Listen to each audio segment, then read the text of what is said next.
Olá e sejam muito bem-vindos ao podcast Vozes do Desenvolvimento, nosso quarto episódio. Nós falamos aqui da Clínica Vínculo em São Gabriel da Palha e hoje nós estamos com uma convidada muito especial, que é a doutora Roberta Tom. Ela é odontopediatra e eu gostaria que você falasse um pouquinho das suas especialidades, Roberta. Primeiramente, muito obrigada pelo convite, pela oportunidade de estar aqui com você.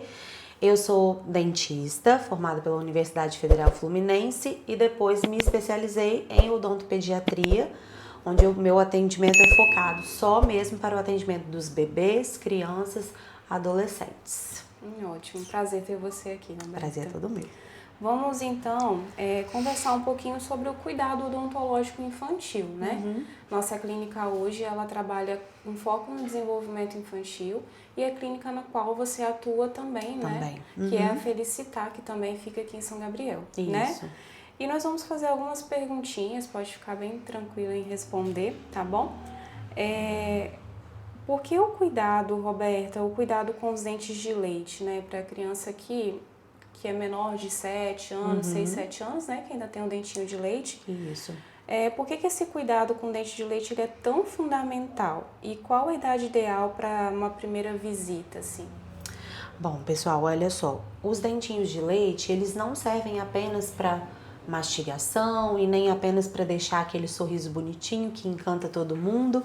Muito mais do que isso, eles vão servir para fala, formação da face da criança, desenvolvimento e crescimento dessa criança. Então, cuidando dos dentes de leite, a gente consegue abranger toda uma qualidade de vida que vai desde o primeiro dentinho até a idade de troca dos dentes, evitando dores, infecções, evitando que a criança passe até por episódios de bullying na escola, que, né, hoje na nossa época não tinha esse nome de bullying, mas sempre existiu, né? A criança tá com um dentinho ruim, aponta, o coleguinha fala.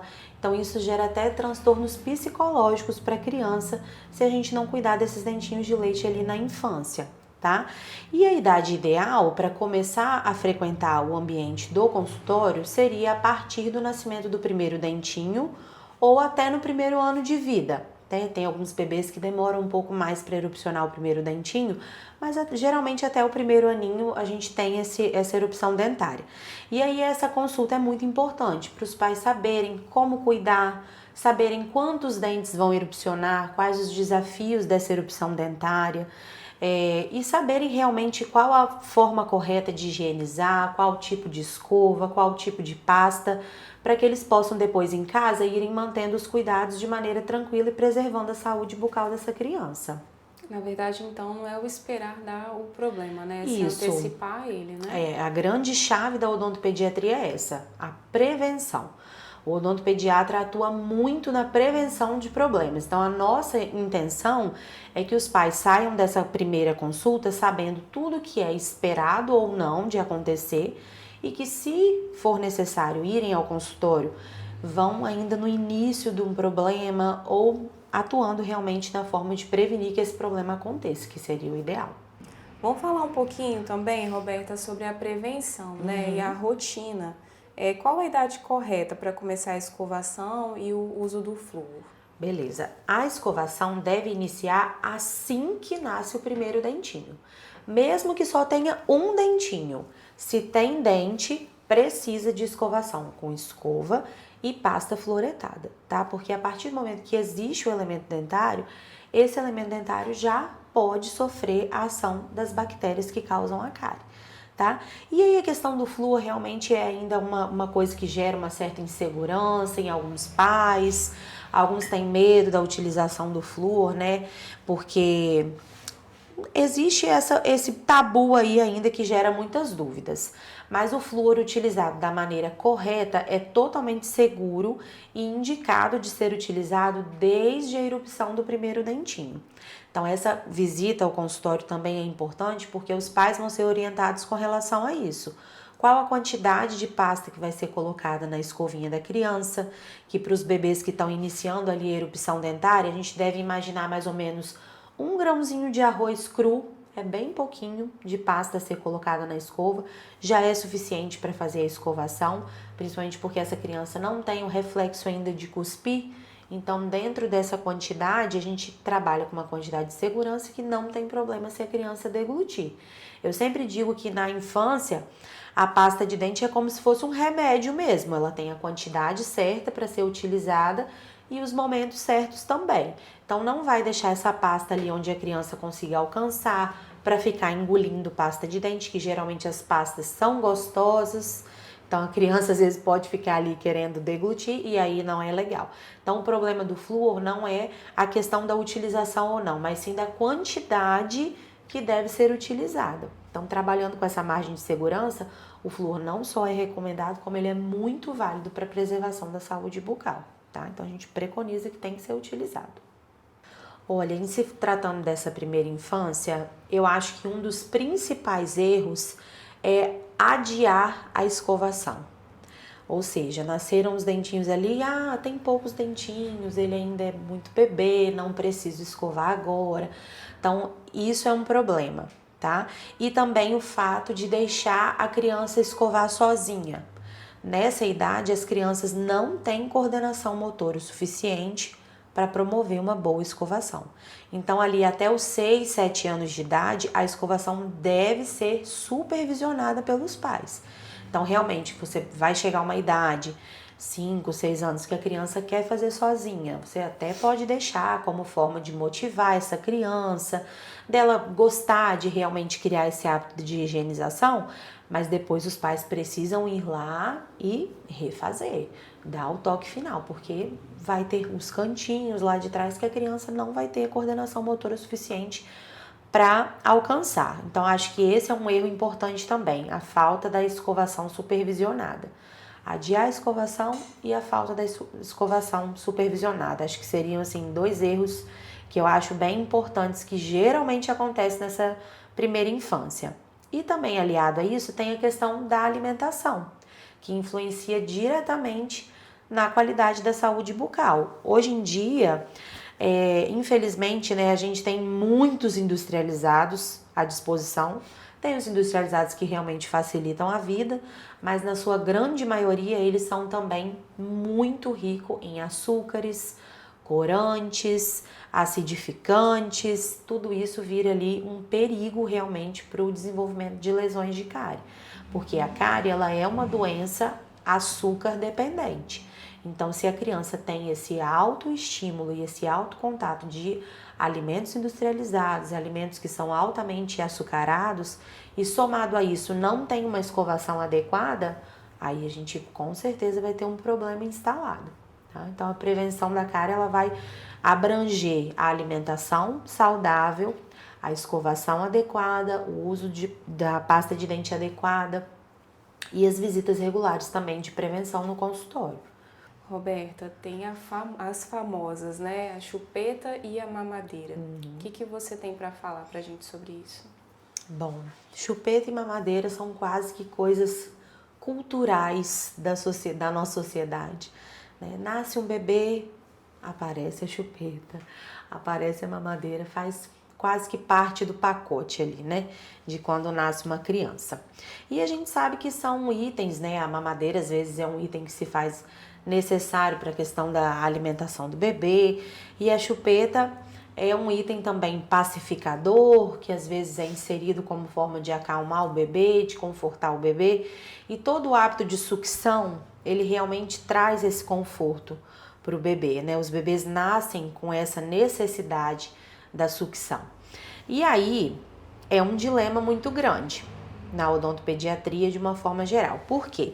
O nosso papel como odontopediatra não é condenar o uso desses recursos, mas sim orientar os pais da melhor forma de utilização, né? Então, todo o hábito de sucção, ele vai causar uma deformidade na cavidade oral da criança. Esse grau de deformidade, ele vai variar de acordo com o tempo que a criança tem esse hábito, a intensidade com que ela suga, né, no bico da chupeta ou no bico da mamadeira, e a duração desse hábito também. A gente tem uma idade limite aí para trabalhar com a remoção desse hábito, que seria até os 3 anos, no máximo.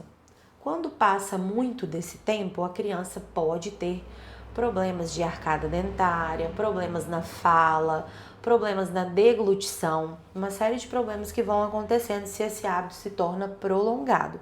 Então a gente sempre tenta orientar os pais para que realmente, no caso da chupeta, só use em momentos de emergência, somente para acalmar o bebê, que não deixe o tempo todo disponível para essa criança, que não deixe à vista o tempo todo, né? De tentar realmente regular bastante o uso para que depois também a remoção seja mais fácil. Porque é um processo difícil também.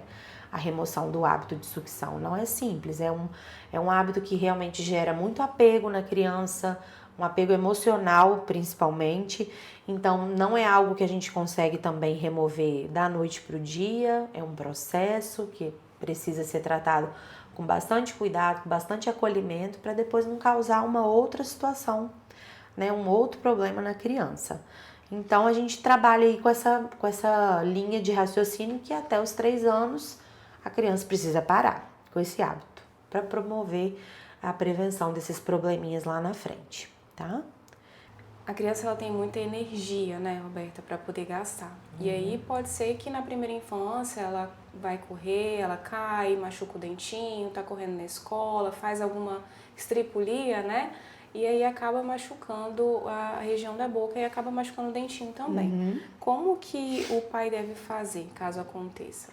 Bom, a primeira coisa quando a gente tem uma criança numa situação de traumatismo dentário é a gente manter a calma, porque geralmente é uma situação que gera bastante ansiedade nos pais. A região de boca é uma região muito sensível a sangramento. Geralmente é uma região que sangra bastante, então às vezes a aparência inicial é mais assustadora do que o problema em si. Então o primeiro passo é manter a calma. E é importante essa busca pelo atendimento no consultório, em se tratando da dentição de leite, porque em cima ou embaixo de cada dentinho de leite existe um permanente se desenvolvendo. Então, todo o trauma da dentição de leite é importante ser avaliado, porque pode comprometer um dentinho que ainda não erupcionou. Então, os pais têm que observar se houve fratura, se houve deslocamento desse dente, sangramento em volta do dente, tudo isso é importante ser avaliado. Às vezes é necessário uma restauração, às vezes é necessário fazer uma contenção, às vezes é necessário fazer uma radiografia para a gente poder acompanhar esse dentinho e que ele consiga ali terminar o ciclo dele sem prejudicar o dente permanente. E em se tratando de dentes permanentes, que é algo que também pode acontecer, uma orientação muito bacana dos pais saberem é que às vezes o impacto é tão grande que o dente permanente acaba saindo com raiz e tudo, inteiro. E aí, nesse caso de ser um dente permanente, é possível que a gente faça o reimplante dentário. E aí, para isso, o atendimento tem que ser muito rápido.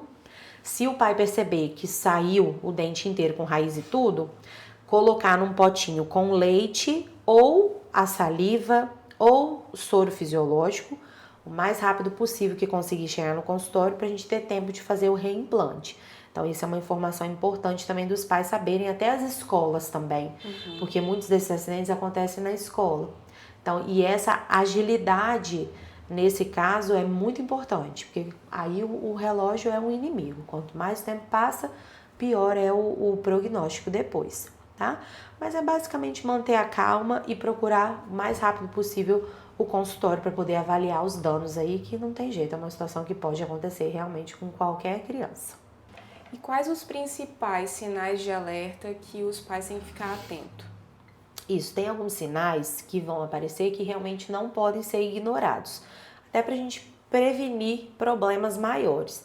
Então, quando aparecem esses sinais, os pais têm que procurar o atendimento, não ficar com aquela história de vou esperar passar sozinho, daqui a pouco passa, que seria a criança reclamando de dor, principalmente durante a mastigação, a gengiva inchada ou a gengiva sangrando, o mau hálito recorrente da criança, manchinhas brancas ou escurecidas nos dentes, que podem ser um sinal de início de cárie. Então, todos esses problemas, assim que forem visualizados, o ideal é que os pais procurem, porque se a gente deixa passar, o problema vai se tornando mais complexo, né? quanto mais o tempo passa, mais difícil fica de resolver, principalmente no quadro de dor. Né? O atendimento de uma criança que já chega ao consultório com dor, ele é um atendimento mais difícil, porque a criança já está desequilibrada, já está sentindo aquela dorzinha ali, já pode ficar insegura, pode ficar com medo de doer mais quando o dentista for mexer. Então, o ideal é que os pais realmente não ignorem se a criança, por acaso, se queixar de alguma coisa. Reclamou, já procurar o atendimento. Eu acho muito importante você falar também sobre linguinha, né? Chega muitos pacientes no seu consultório com essa demanda, como que funciona para você? Sim, chegam bastante pais, né, ansiosos com relação a isso, e em duas situações. Uma, logo que o bebê nasce, às vezes na própria sala de parto já é identificado que o bebê tem o frênulo alterado, que a linguinha está presa, e aí essa mãe tem bastante dificuldade na questão da amamentação, né? O bebê não consegue fazer a pega adequada no peito da mãe, não consegue extrair o leite de maneira correta, porque a língua precisa se movimentar para fazer a ejeção desse leite. E aí é um bebê que chora muito, o peito da mãe fica muito inchado, pode acontecer de precisar daquelas massagens de alívio, empedrar, então é uma questão muito delicada nesses primeiros dias de vida do bebê. Então, quanto antes for feita essa abordagem, que pode muitas vezes ser cirúrgica, é melhor para o bebê. E também depois, num outro momento da vida da criança, é quando a criança está começando a falar. E talvez por algum motivo, quando era bebê, não foi identificado esse freio encurtado, e agora ali por volta de 2, 3 anos de idade, 4 anos, a criança tem dificuldade de pronunciar palavras, sílabas, e aí a gente vai avaliar e existe aquele freio ali bem presente. Então, às vezes a gente precisa fazer a associação da cirurgia e das sessões de fono para que essa criança consiga falar, e às vezes só a terapia com a fono vai resolver. Aí depende, né, da avaliação de cada paciente, mas é bem comum. E trazendo a sua experiência agora, né, Roberta, novamente, quando que a odontopediatria comum, né, que é o mais cotidiano, digamos, se torna uma odontopediatria para pacientes com necessidades especiais? E quais são esses desafios que você encontra? Essa transição, ela acontece a partir do momento que a gente identifica que aquela criança tem uma necessidade especial em relação às outras. Isso pode ser uma sensibilidade excessiva, uma sensibilidade à luz, cheiro, toque. Pode ser a presença de uma síndrome, uma paralisia cerebral, uma síndrome de Down, qualquer situação que impacte na vida dessa criança que vai diferenciar um atendimento comum de um atendimento um pouco mais especializado para ela, no sentido de, desde a recepção desse paciente até a condução até a sala de atendimento em si. Então, tudo aí influencia. Intensidade de luz, os sons, a forma como a gente vai se comunicar, o jeito de falar, o nosso posicionamento com essa criança, com a família também.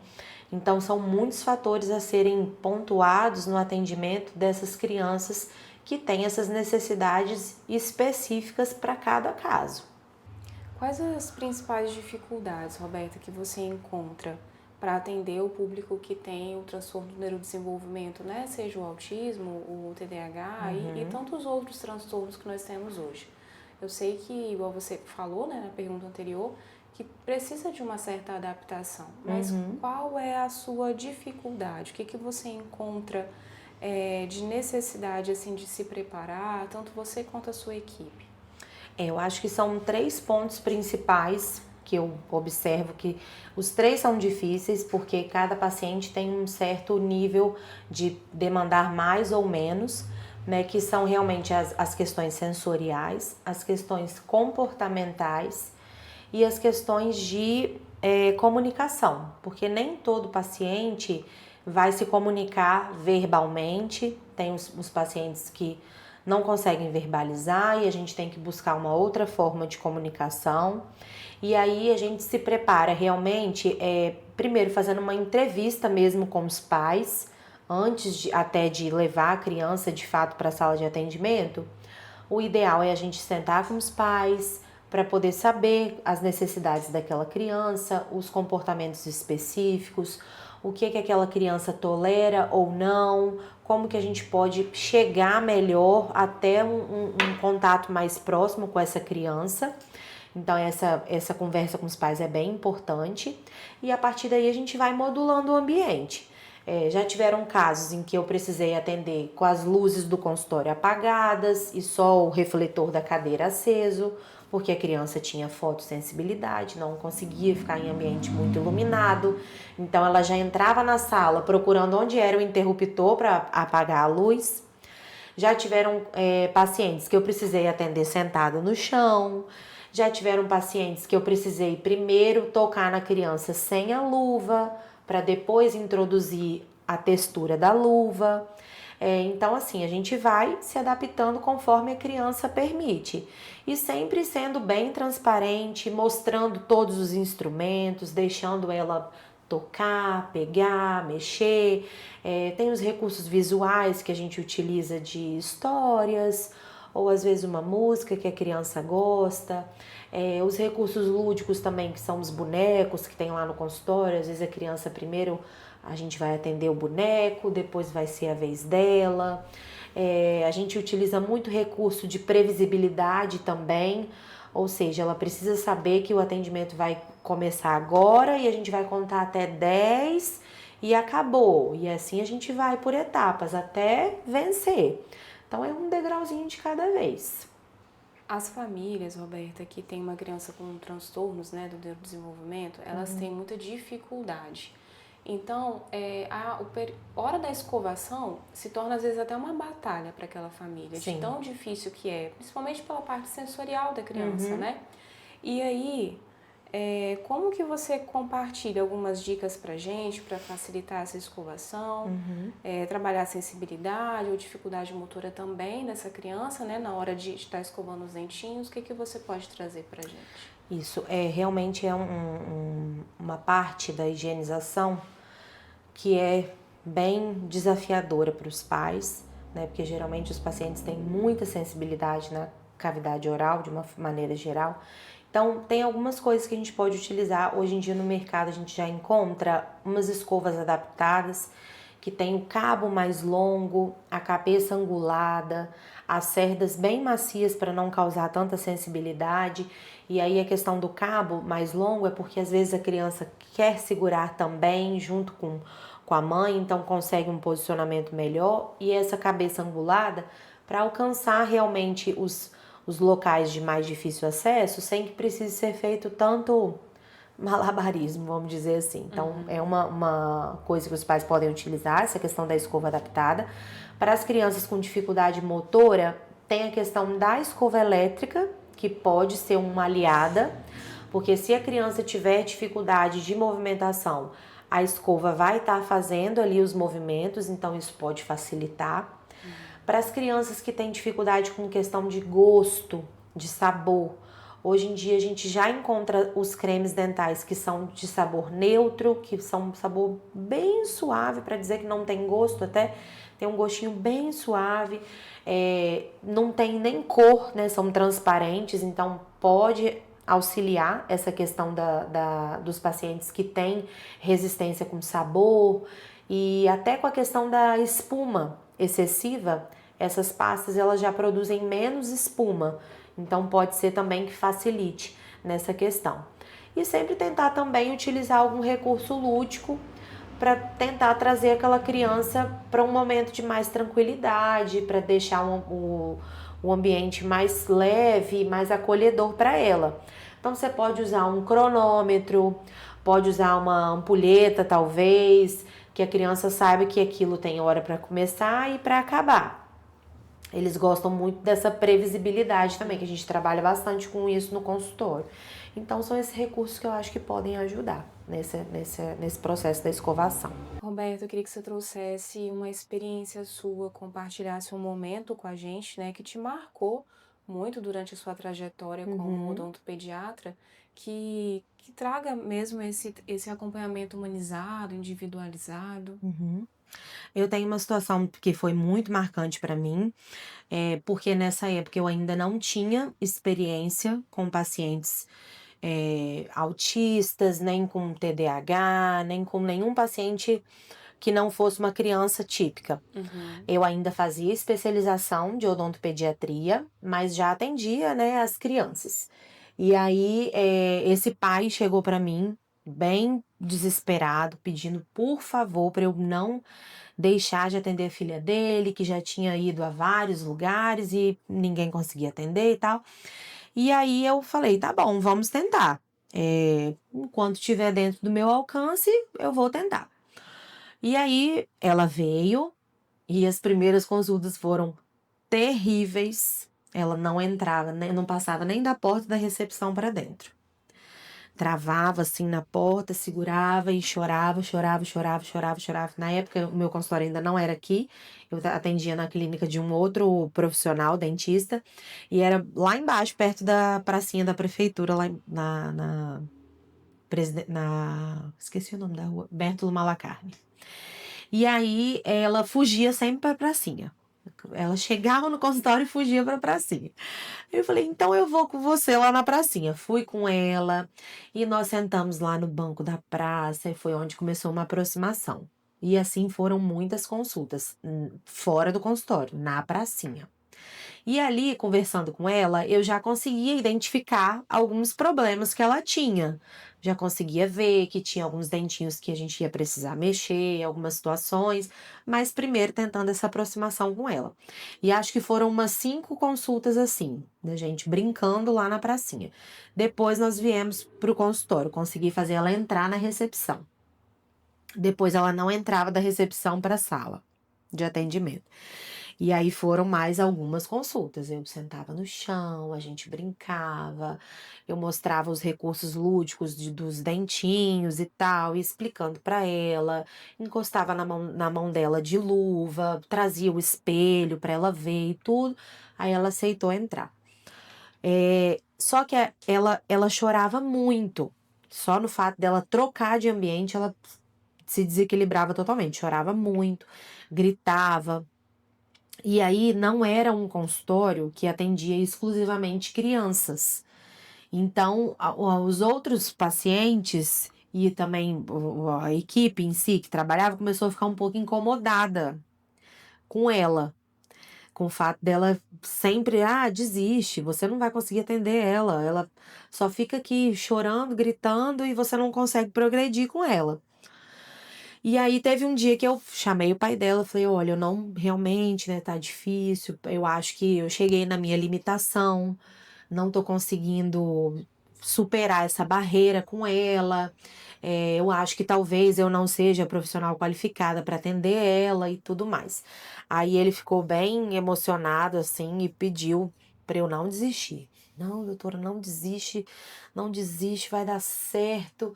E, por favor, você foi a única que pelo menos topou atender ela. Não larga minha mão agora, vamos que tá quase dando certo. E eu sou muito amolecida com essas coisas. Aí choramos ele, ela chorando também. Falei, ai meu pai, mas vamos lá. Falei, então tá, vamos tentar mais uma vez. E aí ela veio na próxima consulta e num passe de mágica ela sentou, aí ela aceitou o toque e dali nós fomos caminhando. E é graças a Deus que eu não desisti dela, porque hoje ela vem regularmente no consultório de 6 em 6 meses, ela entra sozinha na sala de atendimento, ela não precisa mais de acompanhante, os pais preferem ficar esperando na recepção para deixar ela ter esse momento sozinha. Ela é uma paciente que não me dá nenhum trabalho, ela senta, abre a boquinha, deixa fazer tudo e a gente conseguiu vencer essa barreira. Eu acho que eu respeitei a individualidade dela e fui caminhando com ela no que ela me permitia no momento, sem forçar, sem tentar atropelar as coisas, com bastante empatia ali com o que ela estava vivendo no momento, e ela me ensinou muito, porque eu não sabia nada disso. Eu não sabia dessas limitações que esses pacientes têm, dessas sensibilidades todas, da questão de luz, eu não sabia. Eu estava ainda aprendendo na especialização. E aí eu acho que o segredo para realmente ter dado certo e para a gente ter conseguido superar essas dificuldades que foram muitas, não foram poucas, realmente foi um conjunto de fatores. Da questão da família, também está muito motivada, integrada ali no atendimento e sabendo de respeitar as limitações, porque tinham atendimentos que duravam 30 minutos, mas tinham atendimentos que duravam 10, que eu não podia progredir além do que já tinha sido feito, para não desestabilizar mais ela do que ela permitia. Então, aí nós fomos celebrando cada conquista dela, motivando e sempre trazendo ela melhor do que na consulta anterior. Então, foi difícil, mas a gente conseguiu, vencemos. E aí, essa paciente, ela tem um lugar muito especial no meu coração. Nossa, eu fico ansiosa pro dia dela voltar para as revisões, eu sinto saudade dela. Ixi, quando a gente se encontra aí pela rua, ela vem, me abraça e me dá presente e beijo e tudo. Então, assim, hoje somos amigas. Ela não tem mais medo de dentista e vem super feliz e motivada pro consultório. E aí isso também dá uma energia a mais pra gente buscar mais informações sobre como atender essas crianças, que na época eu realmente não tinha o conhecimento que eu tenho hoje. E ela me ensinou muito. Muito mesmo, muito mais até do que na especialização em si, porque ela foi a minha prática. Ela foi a minha prática e a gente sabe que muitas vezes a teoria e a prática é totalmente diferente, né? Às vezes a gente tem uma situação ali teórica e quando a gente tenta aplicar, a gente não consegue muito. Então essa vivência é bem importante. Tem um tema, Roberta, que é muito importante e muitos pais aqui no consultório, aqui na clínica, né, eles me perguntam sobre a sedação, ou anestesia geral, né? E qual caso que você indica? Ela ainda é um tabu muito grande, né? Esses dois assuntos. E qual que é a situação que ela é indicada e qual o recurso, né? E se ela é o último recurso, na verdade, de ser utilizado para a criança. Bom, a sedação é um recurso maravilhoso, né, que a gente tem à disposição. E eu acho que aí cada profissional vai ter uma linha de trabalho, uma linha de como oferece isso para os seus pacientes. Na minha forma de trabalhar, a sedação não é o primeiro recurso. Eu sempre tento esgotar todas as possibilidades de manejo comportamental para depois indicar a sedação. É claro que tem os pacientes que têm muitas limitações, né? No caso, às vezes, uma paralisia cerebral ou uma fobia, que já o paciente está muito descompensado, e aí a gente, né, já vem com histórico de ter procurado outros tratamentos, outros profissionais, a criança já chega bem desestabilizada e a gente já vê realmente quase como que um primeiro recurso. Mas eu busco sempre primeiro esgotar todas as possibilidades do manejo comportamental, porque hoje a gente consegue muita coisa com essa questão do manejo, né? As crianças, eu sempre acredito que todas elas têm capacidade de colaborar e de aceitar o tratamento. Basta a gente saber como agir com cada uma delas. Então, assim, até a gente esgotar todas essas possibilidades, eu não coloco a sedação como a primeira opção, né? Também tem os casos dos tratamentos mais invasivos ou que precisam de um tempo maior de atendimento, que a gente sabe que com esses pacientes de necessidades especiais, o tempo de cadeira ele é bem reduzido. Eu não posso ficar 1 hora com o paciente ali na cadeira porque ele não tolera esse tempo. E tem alguns procedimentos que acabam excedendo esse tempo. Às vezes uma cirurgia complexa ou um tratamento de canal, algo mais que vai gerar mais desconforto para a criança. Aí são casos específicos que a gente vai direcionando. Mas antes de qualquer sedação, eu gosto sempre de de esgotar aí as possibilidades do manejo comportamental. E sobre a questão, acho que alguns pais têm medo também, né, tem insegurança, né, de sedar e tudo, mas antes desse procedimento, né, o profissional dentista e até o anestesista também, quando for o caso, ele vai avaliar todo o histórico médico dessa criança. Se tem alergia, qual medicamento que toma, como que é a rotina, até a alimentação também, para depois partir para o processo de sedação. Então, hoje em dia, é um recurso que é muito seguro, né? Os pais não precisam ter medo da sedação. Eu só coloco como não sendo o primeiro recurso, porque pode ser que ela não seja necessária. A gente pode se surpreender com a aceitação das crianças, então acho que é sempre válido a gente tentar. E aí depois que a gente percebe que não vai evoluir, que não vai fluir como a gente gostaria, aí sim a gente pode recomendar a questão da sedação.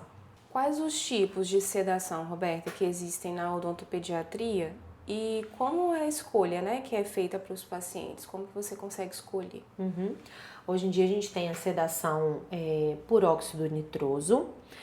É um recurso em que o paciente inala ali aquele gás, mas ele não apaga. Ele continua acordado, consciente, ele só fica em estado de relaxamento, né, com o corpinho quase que desligando ali, mas ele está ouvindo e está participando também do atendimento.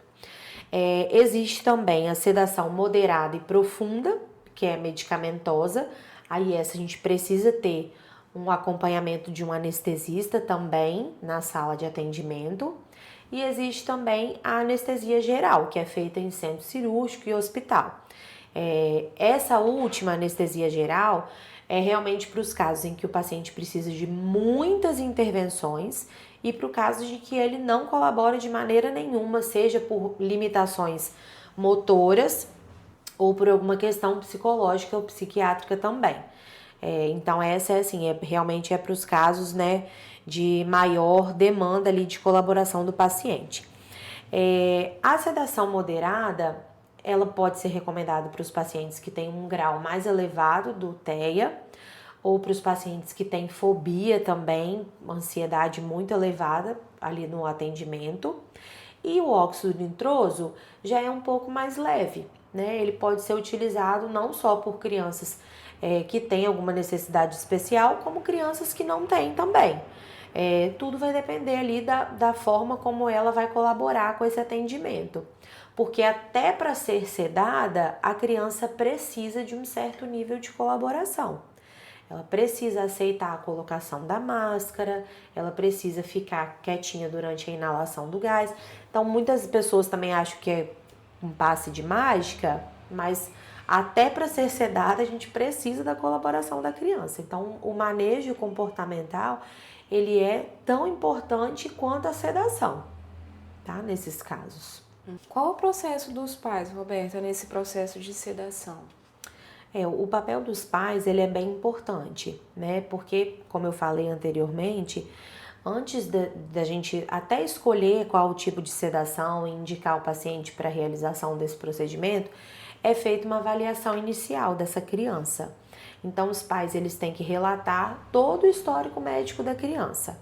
Medicações, alergias, a questão alimentar, todo o histórico médico vem, né, trazendo pelos pais, e essas informações, elas são muito importantes para que nada saia do esperado ali, do planejado durante o processo de sedação.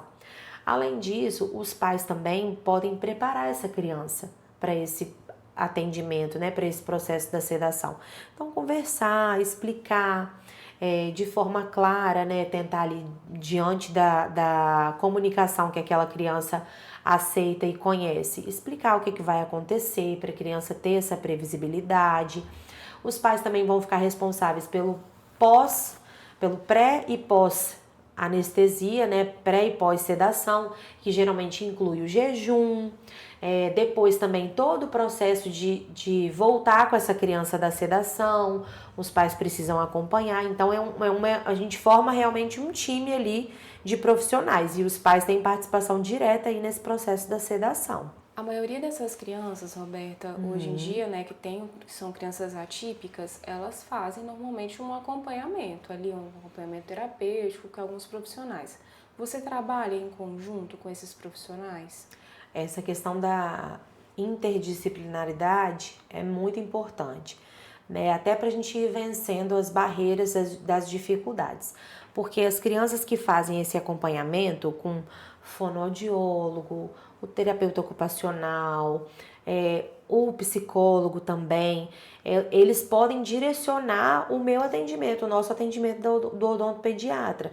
Então, por exemplo, um terapeuta ocupacional pode trabalhar na questão de melhorar a sensibilidade da cavidade oral.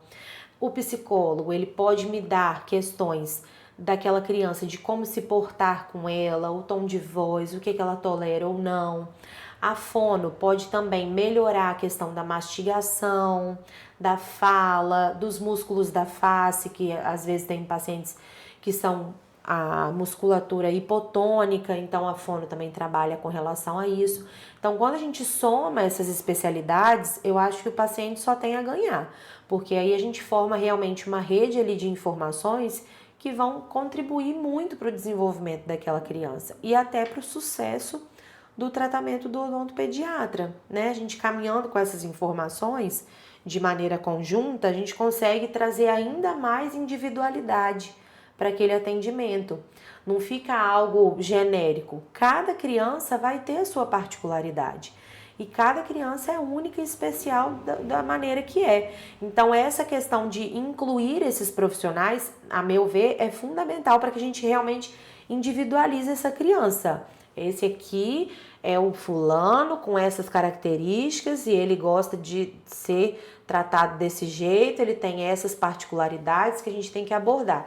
Esse aqui já é diferente. E os profissionais vão trazendo essas informações. Então, é muito bacana quando acontece essa troca de informações. Eu acho muito válido. Roberta, qual a mensagem principal que você gostaria de deixar para os pais, sejam para crianças neurotípicas com necessidades especiais ou não, né? Que sejam crianças típicas mesmo. Qual a sua mensagem?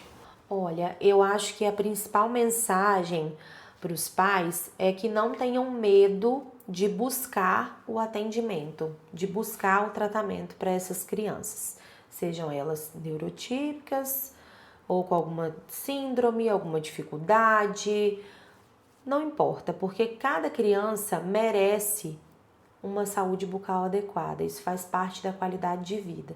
E eu percebo que muitas vezes essa insegurança dos pais de não saber como a criança vai se comportar, de não saber se a criança vai aceitar ou não, acaba afastando essas famílias do consultório. Então a minha mensagem que eu gostaria de deixar é realmente de não ter medo de buscar esse atendimento, porque cada criança vai ter a sua particularidade, cada criança vai ter a sua limitação, cada criança vai ter a sua própria individualidade e a gente está ali para acolher, para respeitar, para trabalhar de acordo com as nossas necessidades ali, de passar realmente a segurança para a família, de trazer esse conforto da criança em vir ao consultório feliz, alegre, de saber que não é algo ruim, que a gente não vai fazer nada para machucar, muito pelo contrário, a gente precisa quebrar esse mito aí de que dentista é ruim, de que machuca. Ah, se você não se comportar, vou levar lá, vou pedir a tia para te dar uma injeção. Ai, Jesus, eu fico para morrer. Mas existe ainda esse tipo de fala. E muitas vezes as crianças têm medo, já chegam com medo. Crianças que nunca foram ao dentista chegam com medo. Então, porque existe todo esse tabu aí por trás do atendimento odontológico. Então, mesmo se o pai ou a mãe teve uma experiência ruim, que não permita que a sua experiência passe para o seu filho. Deixe que ele tenha a experiência dele. Né? Hoje em dia, a gente, graças a Deus, tem antigamente não existia tanto a odontopediatria, né? Não era uma especialidade tão difundida como é hoje. Mas hoje, graças a Deus, os consultórios são preparados para receber as crianças. Nós também, dentistas, que escolhemos seguir por essa especialidade, somos preparados para falar com cada faixa etária, para saber lidar com o choro, para saber lidar com qualquer situação adversa que a criança possa vir a ter durante o atendimento. Então, eu acho que é bem importante os pais perderem também essa insegurança de apresentar o ambiente odontológico para a criança.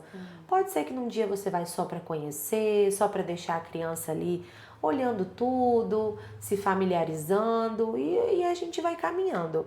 O importante é manter aí esse contato, prevenir que a criança passe por situações desagradáveis, por situações de dor, desconforto e que tenha até a infância afetada por uma saúde bucal que não esteja tão legal. Então, acho que essa mensagem de perder mesmo o medo e a desconfiança que é bem importante. E no final dá tudo certo. Com amor e carinho a gente consegue de tudo, de tudo. Com certeza. Roberto, quero te agradecer. Eu que agradeço. Obrigada, tá, agradeço pela participação. mesmo. Fico feliz de você estar aqui. E um abraço, né, para Felicitar também, que é onde você atende. Somos aqui. Vizinhas aqui, né? Bem pertinho. E muito obrigada mesmo por ter aceitado o nosso convite. Eu que agradeço. Fiquei super feliz com o convite, um pouquinho nervosa também de estar aqui falando, mas é bom a gente falar do que gosta, né? Falar do que a gente ama também. Acaba que a conversa flui, né, Tassi? Mas eu que agradeço, tá? E podem contar comigo aí para o que vocês precisarem aqui na Vínculo. Obrigada, tá? Até mais.